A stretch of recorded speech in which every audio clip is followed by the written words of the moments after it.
আসসালামু আলাইকুম। এক ভিডিওতে আমি বলছি আমরা জাতি হিসেবে আসলে সভ্য হতে পারলাম না। ঠিক আছে, দেখেন আমাদের দেশে এত বড় একটা দুর্ঘটনা ঘটলো, এত লোকের প্রাণ ঘটলো, আর আজকে তোরা কেন আন্দোলন করতেছিস? ঠিক আছে, একটু সবুর কর, এক দুদিন যাক, 3 দিন যাক, রাস্তা বন্ধ করে ব্লক করে কেন তোদের আন্দোলন করতে হবে? এই না তোদের শিক্ষার পরিচয়, শিক্ষিত জাতি। পুলিশের সাথে কেন আমাদের মারামারি হবে? আমাদের কি সবুর নাই? আল্লাহ বলছে ইন্নাল্লাহা মাআস সাবিরিন, কিন্তু আমরা কই? আমরা কি ধৈর্যশীলদের মধ্যে আছি? আমরা কি ধৈর্যের পরিচয় দিচ্ছি?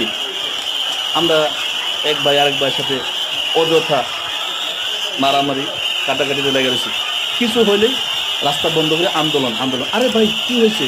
ঠিক আছে, তোরা মানববন্ধন করতে পারিস, রাস্তার পাশে দাঁড়ায় মানববন্ধন করে। ঠিক আছে, সমস্যা হয়েছে এটি নিয়ে আলোচনা করে, কিছু হইলেই আন্দোলন, এখনো আন্দোলন।